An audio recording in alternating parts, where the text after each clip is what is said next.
जनगण का मन महाराष्ट्र में टूट और इस वक्त क्या है जनता का पॉलिटिकल मूड, ये भांपने के लिए हम सब यहां इकट्ठे हुए हैं। नमस्कार, मैं हूं दिनेश गौतम, बाकियों से परिचय कराता हूं आपका। असल में अगर आप देखें 2024 की लड़ाई में यहां एक खास ट्विस्ट आ गया है, दिलचस्प मोड़ आ गया है और महाराष्ट्र इसमें दूसरा बड़ा स्टेट सीट के हिसाब से है, इसलिए ये जो ट्विस्ट है उसका एम्प्लीफिकेशन और ज्यादा बढ़ जाता है क्योंकि सीटें ज्यादा हैं। टाइम्स नाउ नवभारत और ईटीजी ने एक त्वरित सर्वे कराया। हालांकि इसका सैंपल साइज अगर देखें आप तो वो साइज के हिसाब से बड़े स्टेट के बड़े साइज के हिसाब से बड़ा रखा गया है। सर्वे की वैल्यू इसलिए और ज्यादा बढ़ गई कि 2 दिन बाद राहुल गांधी और सोनिया गांधी की अगुवाई में विपक्ष के नेता बेंगलुरु में मिलने जा रहे हैं। नरेंद्र मोदी को 2024 में कैसे हराना है, इसी को लेकर माथापच्ची होने वाली। 24 पार्टियों को न्योता गया है। पटना और बेंगलुरु की बैठक में एक बात अलग होगी कि यहां बैठक का एजेंडा पहले से सेट कर दिया गया है। पहले जो बैठकें हुई वो एजेंडा सेट करने को लेकर ही हुई और इस बार एजेंडा कहा जा रहा है सेट है। अब उस पर एजेंडा पर काम कैसे करना है इस पर चर्चा होगी। बैठक असल में 3 बातों को लेकर होनी है और बहुत जल्दी से मैं आपको बताता हूं 3 बातें क्या है। पहली चिंता तो यह है कि हर राज्य में बीजेपी के खिलाफ पार्टियों को गोलबंद करने के लिए क्या किया जाना है और इसके लिए 3 वर्किंग ग्रुप बनाए जाने। दूसरा एजेंडा यह है कि मोदी के विकल्प के तौर पर विपक्ष का एक कॉमन एजेंडा हो, सब एक प्लेटफॉर्म पर दिखाई दे। ऐसा ना हो कि इसमें यह दिखाई दे कि एकजुट तो कह रहे हैं लेकिन सबका अलग अलग राग हो। और तीसरी बात यह है कि नरेंद्र मोदी को हराने के लिए समूचा विपक्ष एकजुट कैसे दिखना चाहिए, लगना चाहिए, इसको लेकर क्या किया जाना चाहिए। विपक्ष का सबसे बड़ा मुद्दा है कि नरेंद्र मोदी को हराना है, इसके लिए समूचे विपक्ष को एकजुट किया जाना है। हमारे साथ यहां पर सुभ्रांश राय मौजूद हैं कांग्रेस की तरफ से। भारतीय जनता पार्टी की तरफ से हमारे साथ मेहमान जुड़ रहे हैं राम कदम जी। शिवसेना की तरफ से हमारे पास 2 मेहमान हैं शिवसेना की तरफ से, लेकिन एक पार्टी की तरफ से नहीं है। शिवसेना से किशोर तिवारी हमारे साथ हैं और कृष्ण हेगड़े हमारे साथ हैं। दोनों अलग अलग ग्रुप को रिप्रेजेंट करते हैं।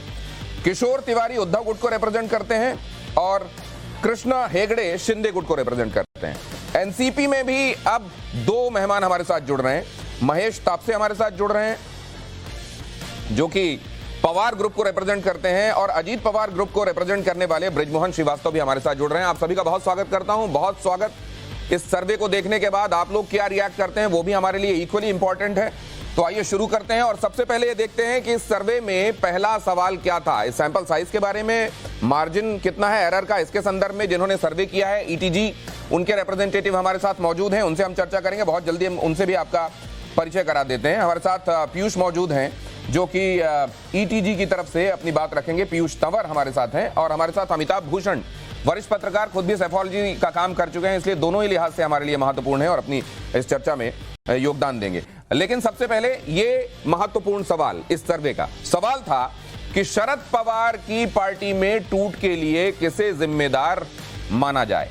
क्या इसके लिए शरद पवार जिम्मेदार है, इसके लिए अजीत पवार जिम्मेदार है, भारतीय जनता पार्टी जिम्मेदार है या फिर सेंट्रल एजेंसीज ईडी सीबीआई ये जिम्मेदार हैं? किसके चलते ये फूट हुई और इस पर जो रेस्पोंडेंट्स का जवाब था वो देखिए। शरद पवार की वजह से फूट हुई, इनमें से ज्यादातर का कहना है 40% कह रहे हैं शरद पवार खुद इसके लिए जिम्मेदार हैं। अजीत पवार जिम्मेदार हैं कहने वाले 18% हैं। भारतीय जनता पार्टी ने ये सब खेल खेला है ये कहने वाले हैं 22%। ED CBI 20%। मतलब ईडी सीबीआई का जो रोना रोया जाता है हमेशा, कम से कम वो रेस्पोंडेंट्स को दिखाई नहीं देता। लोगों को ये लगता है खुद शरद पवार ने ढंग से मैनेज नहीं किया अपनी पार्टी को, लिहाजा स्थितियां यहां तक पहुंची हैं। क्या हमारे साथ मौजूद मेहमान भी ये बात मानते हैं? महेश तापसे साहब। भारतीय जनता पार्टी का ऑपरेशन लोटस सिर्फ महाराष्ट्र में नहीं लेकिन बहुत से राज्यों में हो चुका है। इसके पहले हमने कर्नाटक में भी देखा, इसके पहले गोवा में भी देखा, महाराष्ट्र में पिछले साल शिवसेना के साथ भी देखा, इस साल हमारे साथ भी देखा। लेकिन ये सारी चीजें करने के बाद क्या भारतीय जनता पार्टी को संतुष्टि है? क्या महाराष्ट्र की और देश की जनता भारतीय जनता पार्टी के विचारों को स्वीकारती है? विनम्र बात आपसे कह रहा हूं सर, उन्होंने अपने सरकार में लिया, क्या ऑपरेशन हर आकांक्षा हर उम्मीद को पूरी रख सकता है क्या? ये सबसे बड़ा सवाल है। महेश तापसे जी, मेरा सवाल तो बिल्कुल सीधा सा है कि ये जो रेस्पोंडेंट्स कह रहे हैं ये क्या कह रहे हैं? सबसे ज्यादा शरद पवार को जिम्मेदार क्यों मानते हैं इस टूट के लिए? मेरा सवाल तो ये है। देखिए, लोगों की कुछ भी राय होने दीजिए, लोगों की राय से वास्तविकता नहीं बदलती। पवार साहब को अगर भारतीय जनता पार्टी के साथ कुछ सांठगांठ करनी होती तो बहुत अरसा था, 14 था, 19 था, तो पवार साहब खुद बात करते ना। लेकिन इस प्रकार का एक मीडिया में परसेप्शन क्रिएट करना, पवार साहब जो सेक्युलर नेता हैं, जो यूपीए के साथ जुड़े हैं, जो महाविकास आघाड़ी गठबंधन के साथ जुड़े हैं, उनकी छवि को कहीं दागदार करने का ये जो कोशिश है, इस कोशिश के खिलाफ नहीं सर, कोई कोशिश नहीं है। ये तो रेस्पोंडेंट्स के पास लोग गए हैं, उन्होंने जवाब दिया है। ब्रिजमोहन श्रीवास्तव से भी मैं समझ लेता हूं। ब्रिजमोहन श्रीवास्तव, ये जो रिएक्शंस दिए हैं लोगों ने, सबसे ज्यादा शरद पवार को जिम्मेदार मान रहे हैं, अजीत पवार 18%, उसके बाद बीजेपी और ईडी। आपका रिएक्शन क्या है इस पर? देखिए, इस मामले में मेरा जो सोचना है वो बहुत ही स्पष्ट है कि ये जो बदलाव हुआ है, ये बदलाव हुआ है जो ताकत इस समय देश को मजबूत करना चाहती हैं, जो देश को एक अच्छा नेतृत्व दे रहे हैं, ये उनके पक्ष में लिया गया फैसला है जो अजीत पवार, प्रफुल्ल पटेल साहब ने लिया है। इसमें महत्वपूर्ण बात है सर, अगर आप ईडी, सीबीआई और बीजेपी को जोड़ दें तो ये 42% हो रहा है, और उस हिसाब से देखें आप तो शरद पवार से ज्यादा बड़ा फैक्टर ये हो सकता है। सुभ्रांश, ये बात नोट करने वाली है। जी, देखिए ऐसा है दिनेश जी की सबसे इंपॉर्टेंट ये है कि लाभार्थी प्लस लाभ देने वाली संस्थाएं, लाभार्थी हुए अजीत पवार, उनके साथ बीजेपी और उनकी मशीनरी मिलके बनता है 60%। 60% लोग ये मान रहे हैं कि इस टूट के लिए भारतीय जनता पार्टी, अजीत पवार और ईडी सीबीआई जिम्मेदार है। नंबर 1, अजीत पवार के पार्टी तोड़ने पर क्या कहेंगे, ये सवाल था हमारा। और सर्वे में जब इस सवाल का जवाब लिया गया कि साइड लाइन थे, अच्छा किया, अच्छा नहीं किया या कह नहीं सकते के संदर्भ में जब जवाब लेने की कोशिश की, उनके पास जो विकल्प थे वो ये थे, अजीत पवार के पार्टी तोड़ने पर आप क्या कहेंगे, इसको लेकर हमने राय लेने की कोशिश की। और इस पर लोगों की प्रतिक्रिया क्या थी, बहुत जल्दी से दिखाइए, फायर कीजिए इसको। साइड लाइन थे, अच्छा किया, पार्टी तोड़ ली, 43% कह रहे हैं। अच्छा नहीं किया, लॉयल्टी रखनी चाहिए थी, शरद पवार के साथ ही रहना चाहिए, ये ज्यादा बड़ी संख्या है, सबसे बड़ी संख्या है 45%। और इस बारे में हम कुछ कह नहीं सकते, हमारी राय कुछ नहीं है, ये वो लोग जाने। ये कह नहीं सकते कहने वाले 12% हैं। अब जरा ये भी समझने की कोशिश करते हैं, साइड लाइन थे, अच्छा किया, और एलिजियंस रखना चाहिए था, लॉयल्टी निभानी चाहिए थी, अच्छा नहीं किया। ये अच्छा नहीं किया कहने वाले ज्यादा है। ब्रिजमोहन जी, बहुत जल्दी से इसमें टिप्पणी आपकी चाहूंगा। देखिए, पार्टी तोड़ी नहीं गई है, मैं आपको बिल्कुल स्पष्ट कर दूं, ये राष्ट्रवादी कांग्रेस पार्टी का स्वरूप वही है। ये जो मामला था ये सिर्फ एक इंट्रा डिस्प्यूट है, पार्टी इंट्रा डिस्प्यूट है, पार्टी के अंदर कुछ लोग असहमत थे। किशोर तिवारी जी, आपका इशारा देख रहा हूं, आपके पास आता हूं, लेकिन राम कदम जी के पास एक बार जाने दीजिए। राम कदम जी, क्या ये सारे जो चीजें दिख रही हैं सतह पर, इसके सूत्रधार को बीजेपी के तौर पर माना जाए क्या? को समझने की आवश्यकता है कि हमने किसी दल को तोड़ा नहीं है, चाहे वो श्रीमान एकनाथ शिंदे जी हो या वो श्रीमान अजीत पवार जी। अब एकनाथ शिंदे जी से आरंभ करते हैं। एकनाथ शिंदे जी मंत्री थे, उनके कई सारे मंत्री थे। इतिहास में एक उदाहरण बताइए कि मंत्री खुद सरकार में है। वो ये किशोर जी ना, इनको बार बार ना बीच में भोंपू बजाने की आदत है। आपके समय मैं नहीं बोल रहा, अभी शांति से सुन लीजिए प्लीज। मैं तो बोला ही नहीं अभी। इसको सब्जी मंडी मत करो आप। एकनाथ शिंदे जी और उनके साथी सरकार में थे, मंत्री, कैबिनेट मंत्री थे। इतिहास में एक उदाहरण बताइए कि कोई मंत्री छोड़ करके चला जाता है? कोई उदाहरण नहीं है। वो विचारधारा के लिए गए, जिस प्रकार से उद्धव ठाकरे ने अपने पिता के विचारों को छोड़े से भोग दिया, उसके कारण वो व्यथित होकर के गए। तो हमने कोई तोड़ा नहीं है। लेकिन राम कदम जी, मैं ये जानना चाहता हूं कि जिन लोगों का हृदय परिवर्तन ये हो रहा है, वो हृदय परिवर्तन की टाइमिंग कैसे तय होती है? ये भी एक बड़ा सवाल है राम कदम जी। मैं आपके पास आता हूं इसको लेकर, लेकिन पहले एक सवाल जो पूछा गया था सर्वे में, उसमें रिस्पोंडेंट्स ने क्या कहा, देखिए। अजीत पवार के एनडीए में आने से क्या होगा? एनसीपी को फायदा होगा क्या? अजीत पवार वाला जो धड़ा है उसको फायदा होगा क्योंकि वो सरकार में आ जाएंगे और अपने लोगों के लिए काम कर पाएंगे, तो इसलिए उनका जनाधार और मजबूत होगा क्या? क्या बीजेपी को बड़ा फायदा होगा अजीत पवार के आ जाने से कि शिंदे पर निर्भरता कम होगी और अजीत पवार आ गए हैं और अजीत पवार को लेने से बीजेपी की स्थिति और मजबूत होगी? क्या महाविकास आघाड़ी को सिंपैथी वोट का फायदा मिलेगा? ये सवाल पूछे गए थे। इसमें सबसे बड़ी बात जो कही गई, ऑप्शन सी को ज्यादातर लोगों ने कहा हाँ ऐसा होगा, महाविकास आघाड़ी को सिंपैथी वोट का फायदा हो सकता है, 48% का कहना है। बीजेपी को बड़ा फायदा होगा, उसके बाद सबसे बड़ा नंबर ये कहता है 27% लोगों का, और एनसीपी को फायदा होगा, ऐसा सबसे कम लोग मानते हैं, 25% लोग ऐसा मानते हैं। मैं ये जरा समझना चाहता हूं ये गणित क्या कहता है। अमिताभ जी, इसको जल्दी से एनालाइज कीजिए इस फिगर को। देखिए, बहुत साफ है जो सर्वे में पूछा गया है अजीत पवार की स्थिति को लेकर। मैं एक बहुत सामान्य बात कह रहा हूँ, महाविकास आघाड़ी को सिंपैथी वोट का फायदा मिलेगा।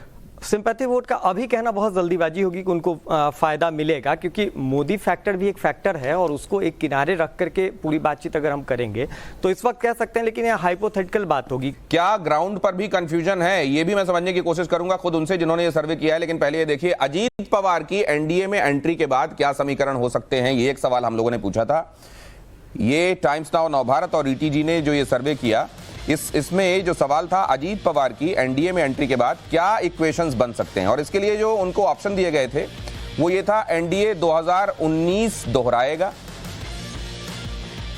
फायदा होगा लेकिन कोई खास फायदा नहीं होगा, नुकसान होगा और सीट के लिए कलह होगी। ये 3 ऑप्शंस थे और इसमें सबसे ज्यादा नुकसान होगा और सीट के लिए कलह होगी 36% कहने वाले थे, 33% कहने वाले थे फायदा होगा लेकिन कोई विशेष फायदा नहीं होगा।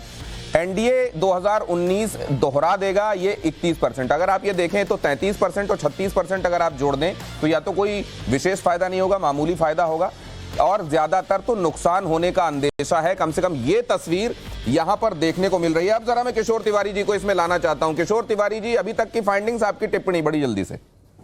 नहीं, मुझे लगता है बेसलाइन को पकड़कर है और एक अच्छा सर्वे है। नहीं तो महाराष्ट्र में एकनाथ शिंदे साहब ने सर्वे किया था, उसमें वो टॉप पे चल रहे थे, फिर देवेंद्र जी ने किया, उस पे टॉप पे कर रहे। लेकिन दिनेश, एक बात मैं तुमको बता रहा हूं कि बीजेपी का नुकसान होगा, ये तय है। कृष्णा हेगड़े जी के पास जाने से पहले एक सवाल मैं आपको बता दूं और उसमें रिस्पोंडेंट्स ने क्या कहा है वो बता देता हूं। शरद पवार क्या एनसीपी को दोबारा खड़ा कर लेंगे?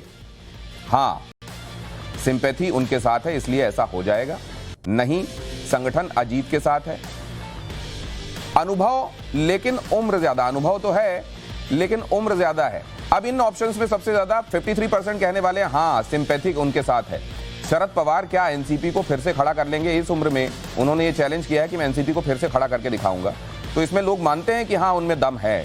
मराठा स्ट्रांगमैन अगर ये कह रहे हैं तो ये ऐसा ही नहीं है, हवा हवाई नहीं है, इमोशनल नहीं है। संगठन अजीत के साथ है ऐसा कहने वाले 36% हैं। अनुभव है लेकिन उम्र बहुत ज्यादा हो गई है, ऐसे में ये करिश्मा कर पाएंगे 11% को इसमें डाउट है। अब जरा इस पर भी रिएक्शन हम बहुत जल्दी से ले लेते हैं। ये जो पूरा ड्रामा चल रहा है ये हमने देखा, इसमें रिस्पोंडेंट्स क्या कह रहे हैं वो भी हमने देखा। कुल मिलाकर जो तस्वीर दिखाई दे रही है कृष्णा हेगड़े जी, वो तो ये दिखाई दे रही है कि अभी जो नफा दिखाई दे रहा है बहुत जल्दी ये नुकसान के रूप में ट्रांसलेट होने का अंदेशा है। हमारा जो प्रेडिक्शन है, लोकसभा में 45 सीट से ऊपर हम जीतेंगे 48 में से, और विधानसभा में 220 सीट हम जीतेंगे, और उसके बाद जो निर्दलीय है वो भी हमारे साथ रहेंगे। आज भी अगर आप आंकड़ा देखने जाए, जो महाविकास आघाड़ी था, महावसूली आघाड़ी, वो आज 70 है। 70। आपने ऐसा आंकड़ा कह दिया कि सुभ्रांश को खांसी आ गई और उनको पानी पीना पड़ गया। कृष्णा हेगड़े जी, ये विशफुल थिंकिंग है। कम से कम यहाँ पर ये दिखाई देता है क्या? सर, एक सवाल ले लूं, आपके पास आ रहा हूं कृष्णा हेगड़े जी, आपकी परमिशन से एक सवाल ले लेता हूं। रिस्पोंडेंट्स क्या कह रहे हैं वो भी बता दूं। अजीत पवार पर लगे करप्शन के आरोप पर क्या सोचते हैं? बीजेपी की वॉशिंग मशीन में धुल गए हैं, एक ऑप्शन ये था। दूसरा ये था कि एमवीए के लिए इसे मुद्दा बनाना मुश्किल है, और तीसरा ये कि जनता इसका जवाब देगी। बीजेपी की वॉशिंग मशीन में धुल गए कहने वाले 50% है। राम कदम जी, ध्यान से देखिएगा। एमवीए के लिए इसे मुद्दा बनाना मुहाल है, मुश्किल है, 19% कहते हैं। लेकिन ये जो सेकंड लार्जेस्ट जो फिगर हम देख रहे हैं, जनता इसका जवाब देगी 31%। मतलब 50 और 31 को आप जोड़ दें, 60, 70, 80, 81% लोग क्या कह रहे हैं राम कदम जी? वर्तमान स्थिति में आपको बता दूं कि अगर आंकड़ों की बात करें, जो लोकतंत्र में आंकड़ों की बात होती है, तो लगभग 85% विधायक जो हमारे सत्ता पक्ष में है। तो स्वाभाविक रूप से ये सारे विधायक आ गए। सुने मेरी बात, आज की वर्तमान स्थिति की बात कर रहे हैं हम। एकनाथ शिंदे जी, हम यहाँ पर मेरे मित्र है कृष्णा हेगड़े जी, वे और मैं हम साथी हैं। पहला चुनाव 2009 में लड़े थे, तब से हम साथ में ही काम कर रहे हैं। उनसे भी पूछ लीजिए कि एकनाथ शिंदे जी और देवेंद्र फडणवीस जी, ये 19 घंटे काम करने वाली राम लक्ष्मण की जोड़ी। सर मैं तो एक बात कहना चाहता हूं, ये जो राम लक्ष्मण की जोड़ी आप कह रहे हैं ना सर, इसमें कई लोग ये भी जानना चाहते हैं कि राम और लक्ष्मण अपना किरदार बदलेंगे क्या? सुभ्रांश, बहुत जल्दी से अपनी बात कहिए। देखिए, राम कदम जी की 2-3 बातों पे मैं हंसना चाह रहा हूं, लेकिन हंसूंगा नहीं, मर्यादा का उल्लंघन हो जाएगा। इन्होंने एक शब्द यूज किया कि हम दल नहीं तोड़ते। उसके 2-3 छोटे उदाहरण देता हूं। राज्यसभा में अचानक बैठे बैठे तेलुगु देशम पार्टी गायब हो जाती क्योंकि उनके सांसदों के यहाँ छापा पड़ता है। लोक जनशक्ति पार्टी रामविलास पासवान जी के साथ दोस्ती ऐसी निभाए कि उनके दिवंगत होते ही इन्होंने उनकी पार्टी को नया पार्टी बना दिया। दल के अंदर नया दल बना देते हैं और दल तोड़ने वाले को मंत्री और जो दल के असली वारिस है उनको मुश्किल से एक सांसद तक रह पाते हैं। उसके बाद दल नहीं तोड़ते हैं। उसका दूसरा उदाहरण उन्होंने शिंदे जी के साथ शिवसेना के साथ दिखाया कि दल के अंदर दल बना देते हैं। कैसे आसाम की यात्रा की गई और कैसे कैसे विधानसभा के फ्लोर पे वो 50 करोड़ के विधायक वाला पोस्टर कटआउट सोशल मीडिया पे चल रहा था। एक ब्रेक के लिए सुभ्रांश जी रुकना पड़ेगा। आपने बात, यहां आपको हम ये दिखाते हैं कि हमारा अगला सवाल ये पूछने वाला था कि राज ठाकरे कह रहे हैं कि एनसीपी में टूट शरद पवार का सियासी ड्रामा है। ये था अब हमारा सवाल, और इसके लिए जो हमने विकल्प दिए थे वो थे एकदम सही कह रहे हैं, नहीं ऐसा नहीं हो सकता, राजनीति में कुछ भी संभव। ये 3 विकल्प थे और इसमें सबसे ज्यादा 44% कह रहे हैं कि एकदम सही कह रहे हैं वो, कि राज ठाकरे जो कह रहे हैं एनसीपी में टूट शरद पवार का ये सियासी ड्रामा है। वो सत्ता पक्ष में भी रहना चाहते हैं और विपक्ष में भी रहना चाहते हैं, दोनों तरफ अपनी प्रेजेंस बनाए रखना चाहते हैं, इसलिए उन्होंने ऐसा किया है। नहीं, ऐसा नहीं हो सकता, इतना ज्यादा स्क्रिप्ट नहीं किया जा सकता। 28% ऐसा मानते हैं, राजनीति में कुछ भी संभव है, लेकिन हमारा दिमाग नहीं काम कर रहा है कि हम इसको समझ पाए। 28% ऐसा कहते हैं। अब जरा अगला सवाल देखिए, बिगड़ा हुआ महाविकास अघाड़ी ताकतवर एनडीए से लड़ पाएगा क्या? सवाल हमारा ये भी था। उसमें कहा गया कि हाँ लड़ पाएगा, क्योंकि सिंपैथी एक बड़ा फैक्टर है, इसलिए बगैर ज्यादा प्रयास किए उनका काम आसान हो जाएगा। 44% एक बड़ा फिगर है जो ये कह रहा है कि हाँ हो जाएगा। 34% कह रहे हैं नहीं, उद्धव और शरद बेहद कमजोर हैं, ये मुश्किल दिखाई दे रहा है। 34% फिलहाल कहना मुश्किल है।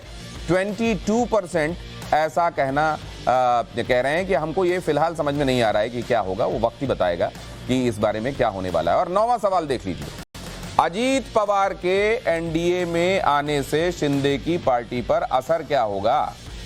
ये जब हमने पूछा, क्योंकि अब यहां आ गए तो शिंदे का जाहिर है, कई लोग ये कह रहे हैं कि उनकी पूछ जितनी थी वो घटेगी, असंतोष बढ़ेगा, शिंदे के लिए एक बड़ा खतरा दिखाई दे रहा है और कोई असर नहीं होगा। ये 3 विकल्प थे और सबसे ज्यादा लोग तो ये कह रहे हैं कि शिंदे के लिए अब खतरा पैदा हो गया, 42%, और 31% कह रहे हैं कि इससे कोई असर नहीं पड़ेगा, क्योंकि अभी आने वाले दिनों को सामने देखते हुए भारतीय जनता पार्टी ये चाहेगी कि सारे सहयोगियों को, जितनों को लिया जा सकता है, साथ में लेकर चला जाए, लेकिन असंतोष बढ़ जाएगा, 27% ऐसा कह रहे हैं। अब ये जो 3 महत्वपूर्ण सवाल थे और इसमें जो फाइंडिंग, अब हम क्योंकि आगे जाने वाले हैं कि सीट किसकी तरफ कितनी आती दिखाई दे रहे हैं आज की डेट में, और उसमें जितनी कॉन्स्टिट्यूएंसीज हैं 48 की 48 में हमने 200 सब जगह रिस्पोंडेंट्स लिए और इस तरीके से 9000 से ज्यादा रिस्पोंडेंट थे, उसकी तरफ मैं आपको ले जाऊं। उससे पहले 3 महत्वपूर्ण सवालों पर बहुत जल्दी संक्षिप्त टिप्पणियां। सुभ्रांश राय, देखिए, आपका ये लास्ट वाला जो सवाल था ना, मुझे लगता है कि राम कदम जी के को जवाब दे रहा है, और मैं राम कदम जी से हाथ जोड़ के प्रार्थना करता हूं कि आप कुछ भी करिए लेकिन हिंदू सनातन को बदनाम न करिए। राम और लक्ष्मण त्याग की प्रतिमूर्ति हैं। आपकी जो महाराष्ट्र की सत्ता है उसका संबंध मीर जाफर और मीर कासिम जैसा है, जो एक दूसरे के पीठ में खंजर घोंपने के लिए हमेशा तैयार बैठे हैं। और एक और इसका एक कारण भी है कि विधानसभा अध्यक्ष ने मुख्यमंत्री शिंदे जी को पत्रक भेज दिया है। ठीक है, राम कदम जी। इन्हें राम और लक्ष्मण नाम लेने के बाद मिर्ची शब्द का प्रयोग नहीं करना चाहता, पर इतनी मिर्ची लगने का क्या कारण है?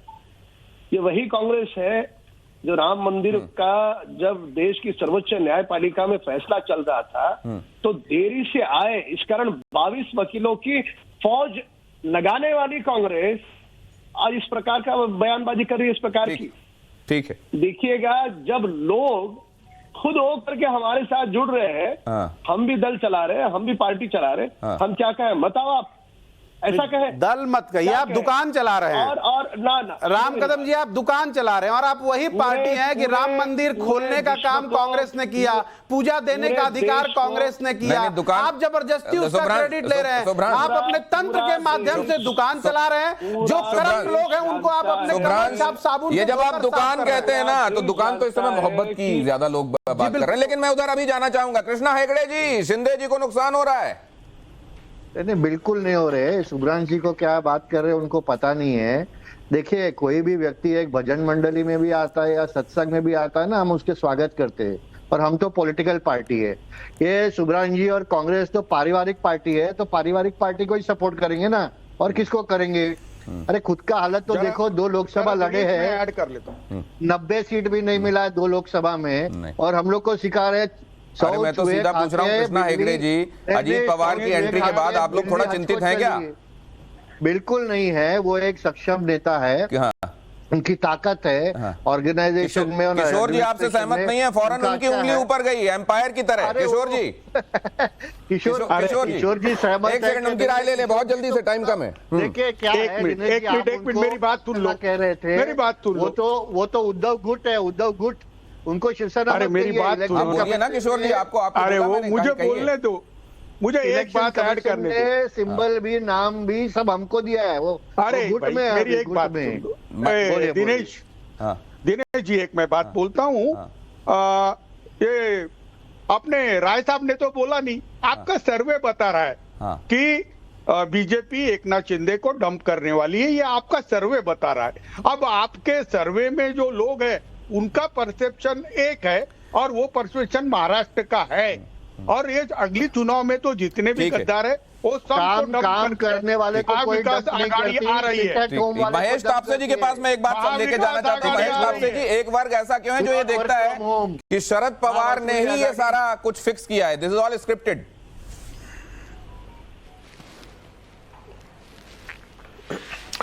This is definitely not scripted, लेकिन this is scripted by BJP, not by Sharad Chandra Pawar ji. ये पूरा बीजेपी का डिजाइन है और पूरे देश में उन्होंने इसी प्रकार का माहौल सब जगह किया। कहीं कांग्रेस को तोड़ा, कहीं एनसीपी को तोड़ा, कहीं पश्चिम बंगाल में ममता दीदी की पार्टी को तोड़ा, कहीं अकाली दल को तोड़ा, इस प्रकार से इसी शिवसेना को तोड़ा। इसीलिए ये पूरा बीजेपी का स्क्रिप्टेड डिजाइन है। अब इनके पास स्क्रिप्ट में एक ही गोली है, उस गोली का नाम है ईडी। ईडी का नाम लेके ईडी के लोगों को आगे करके, इनकम टैक्स के लोगों को आगे करके, सीबीआई के लोगों को आगे करके, अलग अलग पार्टियों में विभाजन करके अपना राजनीतिक लक्ष्य है वो साधने का काम भारतीय जनता पार्टी पिछले कई सालों से कर रही है। आज 9 साल के बाद भी भारतीय जनता कौन इस समय देश को सबसे मजबूत नेतृत्व दे सकता है, इस बात से प्रभावित होकर पहुंच जाते हैं। एक बात मैं लेकिन समझना चाहता हूँ, यहाँ राम लक्ष्मण वाली बात जो कही है आपने राम कदम जी, क्या आप उससे वाकई सहमत है? राम लक्ष्मण वाला रिश्ता आपको दिखाई दे रहा है? इसमें मैं अमिताभ जी आपकी टिप्पणी चाहता हूँ। देखिए ये बड़ा अजीब है, महाराष्ट्र की सियासत में एक नए तरीके की रामायण चल रही है। कमाल ये है दिनेश जी कि यहाँ राम के पोस्टर से लक्ष्मण की तस्वीर गायब है, और लक्ष्मण के कहने पर भरत जो है वो राम के वनवास के लिए नोटिस जारी कर देते हैं। अगस्त के महीने में ये भी तय हो जाएगा कि राम जी का वनवास कितने दिनों का होने वाला है। तो ये नए किस्म की रामायण है जिसमें सब कुछ लक्ष्मण और भरत मिलकर तय कर रहे हैं और राम बेचारे वनवास के लिए विवश हो रहे हैं, ऐसा बहुत साफ तौर पर दिखाई दे रहा है। दूसरी बात दिनेश जी, इस रामायण से आगे की बात है, कहा यह जा रहा है कि ये ट्रिपल इंजन की सरकार हो गई है, लेकिन जहां से मैं देख पा रहा हूं ये 3 तिगाड़ा काम बिगाड़ा होने जा रहा है। और इस बात को आप देख लीजिएगा कि पश्चिम महाराष्ट्र में और मराठवाड़ा रीजन में, कोंकण के कुछ सीटों पर जहां शिवसेना वर्सेज एनसीपी की स्थिति रही है, वहां क्या होने वाला है, कौन लोग चुनाव में जाएंगे, कितनों को मनाएंगे, कितनों को भड़काएंगे, वो एक देखने वाली परिस्थिति होगी। और इसीलिए मैं कह रहा हूं कि ये 3 तिगाड़ा काम बिगाड़ा होगा, जैसे कर्नाटक में आपने देखा। राम कदम जी का रिएक्शन बहुत आवश्यक है। ये नई किस्म की, नई तरह की रामायण लिखी जा रही है। तिगाड़ा काम बिगाड़ा। अब देखिए जो बच्चे लोग हैं उनके भी विधायक कब हमारे साथ आ जाए इनको खुद को पता नहीं है।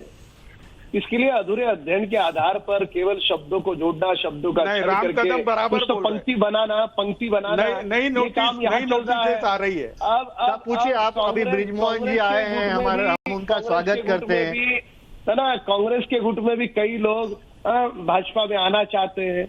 उद्धव गुट के जो बचे कुचे लोग हैं एकनाथ शिंदे जी के साथ जाना चाहते हैं।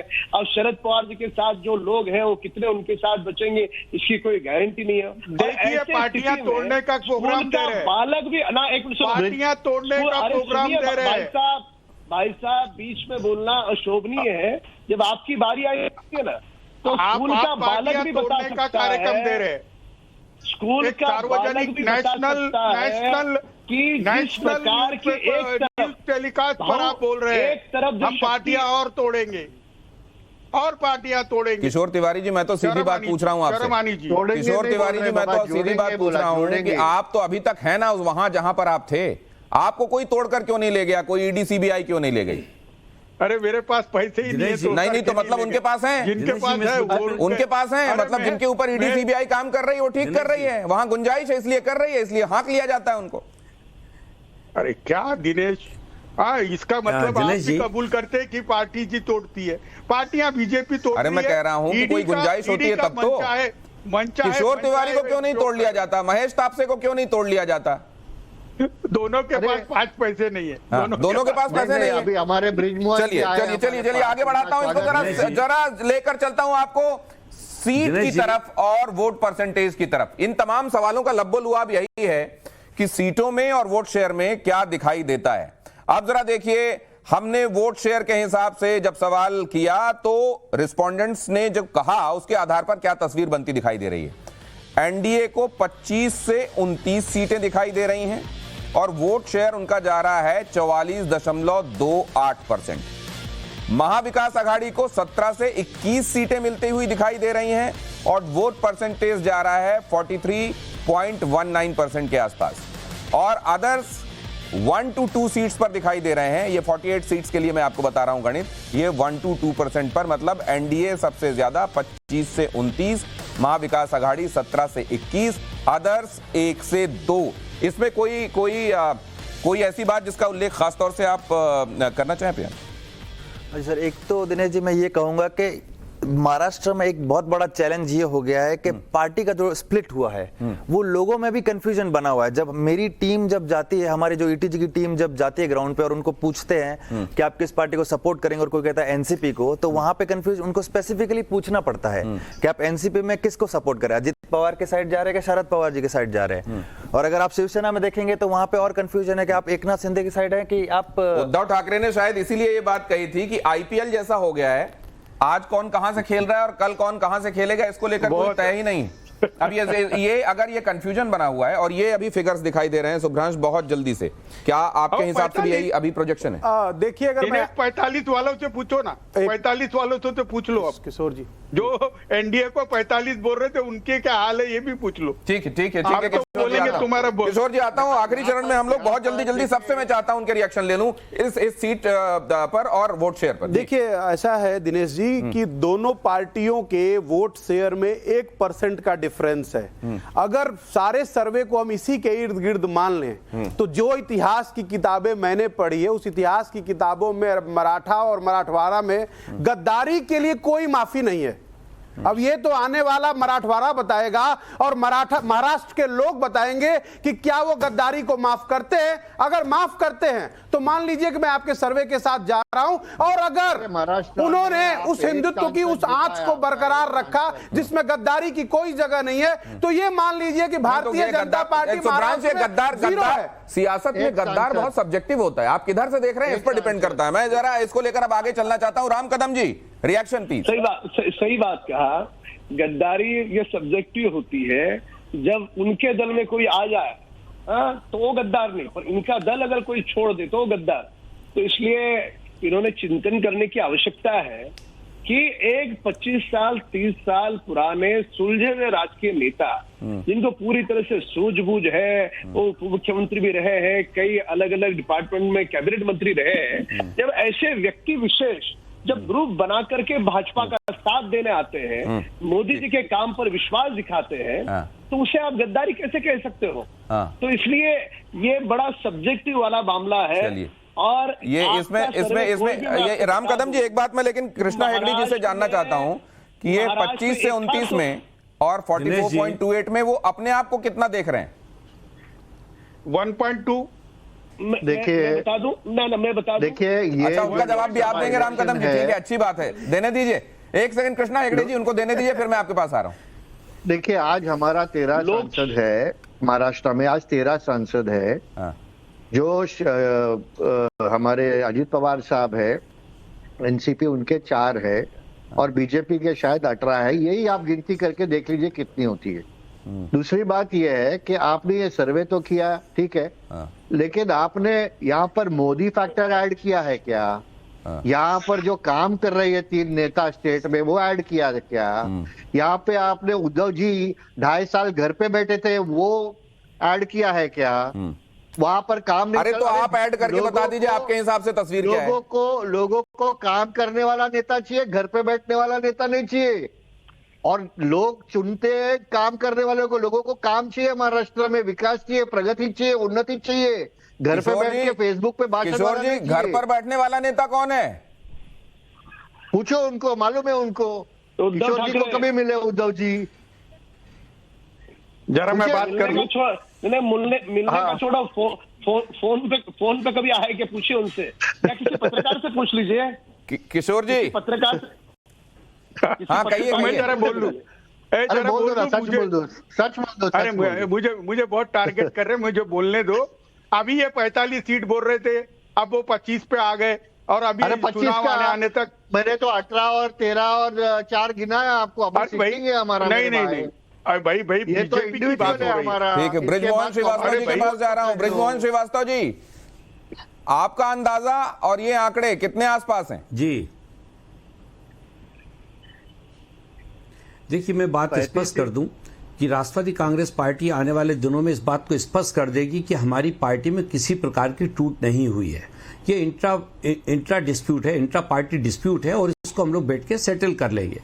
निश्चित रूप से इसका पूरा लाभ महाराष्ट्र में एनडीए को मिलेगा, और वो इससे जो आपका सर्वे है, मुझे लगता है कि इसमें जितनी सीटें आप बता रहे हैं, इन सीटों में भी इजाफा होगा। ये टूट है कि नहीं ब्रिजमोहन श्रीवास्तव जी? अभी जो ये मैं अभी स्थिति बनी है, कंफर्म कर लेता हूं। इस महेश साहब से स्थिति जी, को स्पष्ट टूट है कि होने नहीं, टूट है कि नहीं पार्टी में? ये कह रहे हैं कोई टूट नहीं है, ये इंट्रा पार्टी डिस्प्यूट है। देखिए, एनडीए के साथ किसी प्रकार का सावकार राष्ट्रवादी कांग्रेस पार्टी का, पवार साहब का नहीं है। जो बयान दिया जा रहा है पूरी तरह से गलत है, और जो आंकड़े दिए जा रहे हैं वो भी पूरी तरह से गलत है।